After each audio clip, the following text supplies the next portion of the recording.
Still living off your parents at your age? Lily, moochers like you should just disappear. This house will be ours soon anyway, sneered my 8-year-old niece, Emily, with a smug grin. My sister Anne and her husband Sam chuckled right along with her. It was obvious what kind of parenting was happening in that household. I could feel my blood simmering. My name is Lily, and I currently live in my parents' home. I used to have my own place, but I moved back to be closer to my aging parents. I love my job, and I've never really been interested in settling down. Marriage was never part of my plan. One of the biggest reasons I returned was to spend quality time with them. My father was once a professional chef.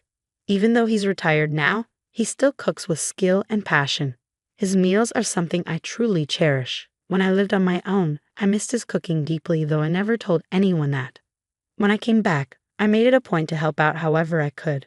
My mom had just stepped down from her part-time job after years of working. She was hesitant about retiring, but I encouraged her to embrace it. Both of my parents have physically taxing careers. I reminded them they didn't need to keep pushing themselves. Since then, I've done my part financially. Admittedly, I'm not always the tidiest outside of work, and I depend on my parents a bit when it comes to household upkeep. But the arrangement works for all of us. It's balanced and supportive. Unfortunately, the peace in our home is constantly interrupted by Anne and her family. Without warning, they show up almost every weekend. They live about 30 minutes away, but they come expecting meals, as if we run a free restaurant. Anne justifies it by saying it cuts down their grocery bills. Sam never disagrees. They devour whatever my dad cooks, say nothing of thanks, and leave the kitchen a mess. I might have let it slide if that were all. But Anne's sense of entitlement knows no bounds. Before leaving, she often scours the house, snatching up anything she thinks she can sell online. I had to start hiding my jewelry and favorite clothes deep in my drawers. She even raids the refrigerator, grabbing ingredients without so much as asking. When I confronted her, saying that if she weren't family, this would be considered theft, she brushed me off. You wouldn't get it, Lily. It's hard managing a household, she said condescendingly. But Anne's selfishness has clearly rubbed off on Emily. Gross, this is nasty, Emily would complain, making a face at the meals my dad lovingly prepared. Neither parent would correct her. Despite being made by a retired chef, Emily rejected the food with a wrinkle of her nose. This is disgusting. I want cake, she demanded.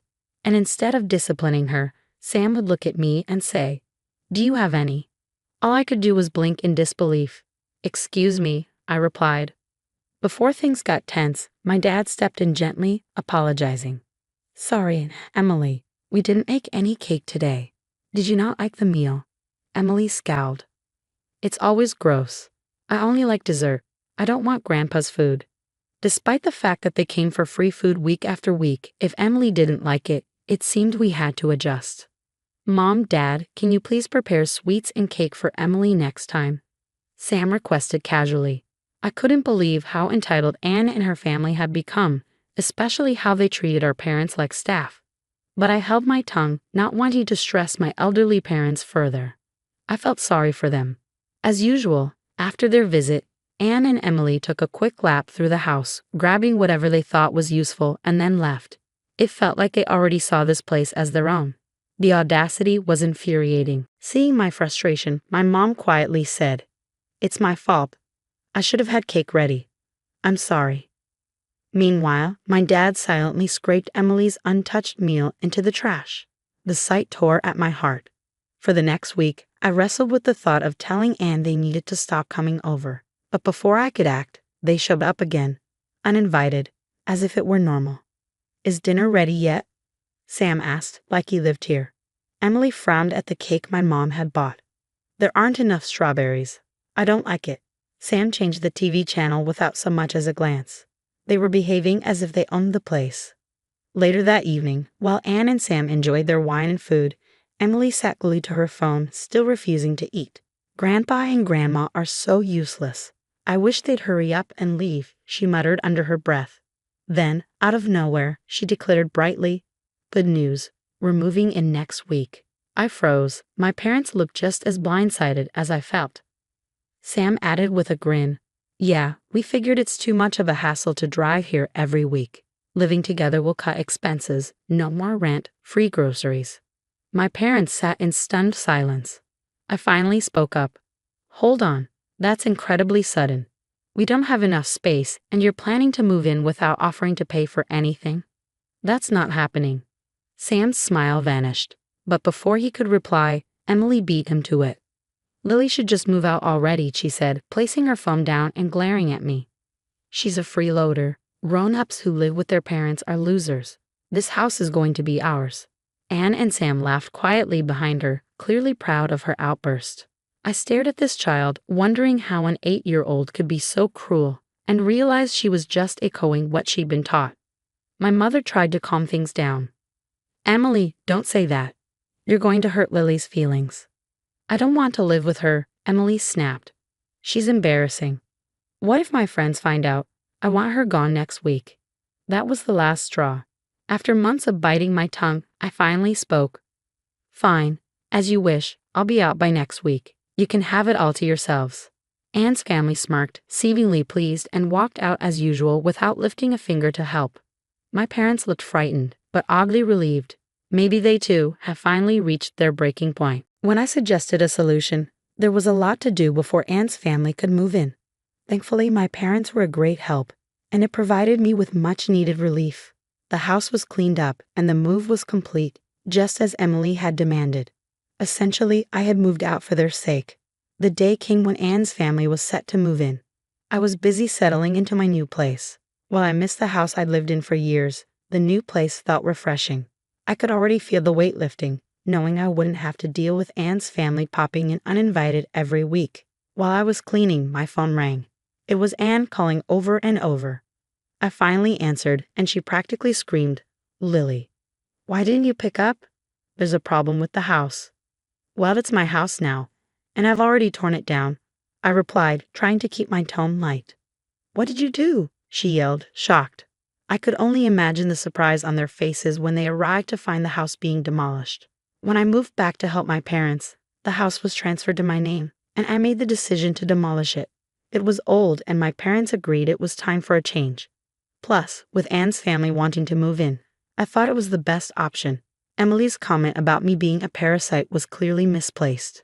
I explained this to Anne. You and Emily have said a lot of hurtful things. It's not okay to raise your daughter like this. It would be a shame if she turned out like you. I told her, my words laced with sarcasm. She seemed taken aback, but then she started pleading. What are we supposed to do now? We've already left our old place.